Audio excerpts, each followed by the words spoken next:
I think one of the singular best comic book movies of the last bunch of years is Spider-Man Into the Spider-Verse.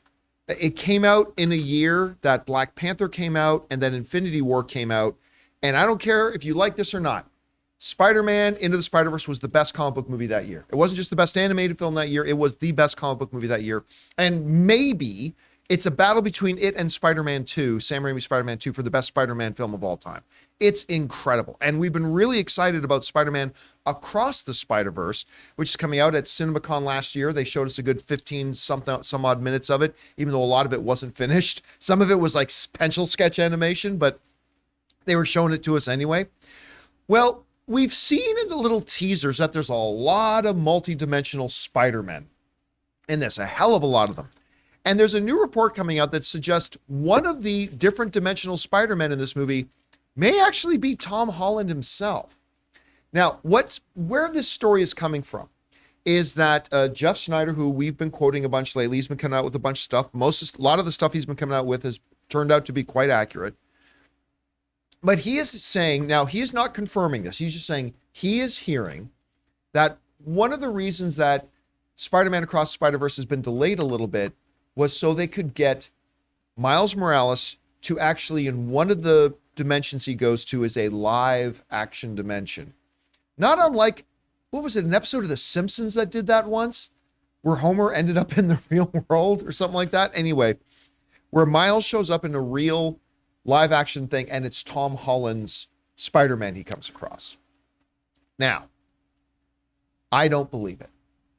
And I don't believe it for two reasons. One, setting up a day for Tom Holland to shoot a scene in live action, you don't need to delay a film for that. Like you don't, like if they're making Spider-Man Across the Spider-Verse, like, and by the way, I 100% believe that Jeff Snyder was told this. I don't doubt that at all, but I don't believe the information he was told. Because I can't think of a single possible reason why production on a movie, let alone an animated movie, needs to be held up, because how does getting an actor to show up for a day on a set to shoot something somewhere that you could do any time over the course of a year and a half or 2 years, I don't see how that would impact or affect the production of their movie whatsoever. So because of that one detail that he was told, that production, the reason that Across the Spider-Verse was partially delayed was because they had to get this Tom Holland thing shot. Because that detail was in there, I don't buy it. Like if the story was just, I'm hearing that one of the dimensions he goes to, he runs into a live action Tom Holland, I would actually believe that because that would be very, very easy to do.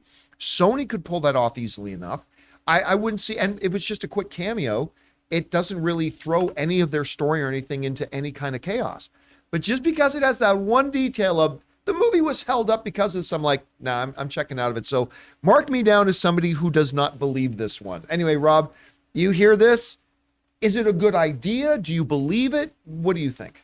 Well, I like the idea. I mean, I think, I love the one sheet for this. That's got all the Spider-Men on it. Oh, it's great. It's great. I love that one sheet. I haven't seen a one sheet I loved as much as that one in a very long time.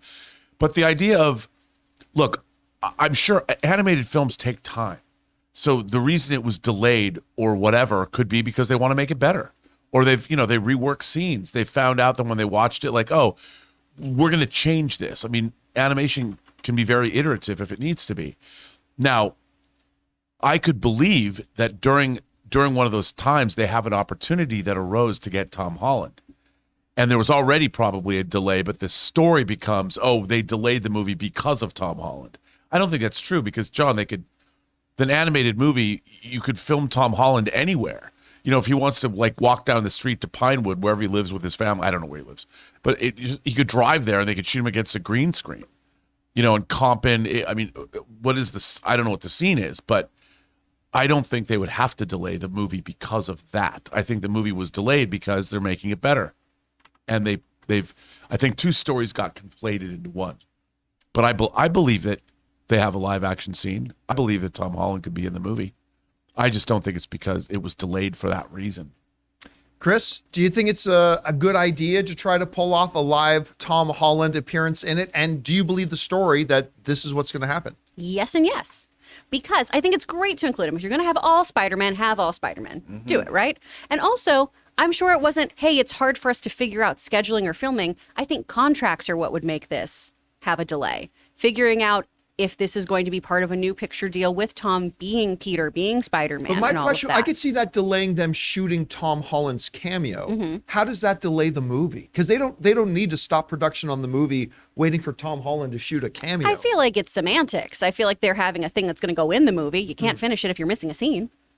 So that's, I think, the delay. And I think to Rob's point, too, they're probably polishing some stuff up, tightening some things, seeing how people reacted within their own studio and seeing what they can make better so they can have a really great follow-up to this. But I do think that there could be a little bit of a delay just because of those legal issues. And did he specifically say partially the reason? So it could just been that and a whole bunch of other factors. Yeah. I also think if an opportunity, Just cocaine, bro. you know, speaking to what you said, this is interesting in the sense that because I had read when Spider-Man No Way Home was done, Tom Holland had said his contract had ended. Yep. Like he had he no. said a lot of things. Yeah, but part of it was because then he could go skiing and do things he wanted to do because while he's under contract, he can't do anything dangerous that might hurt him.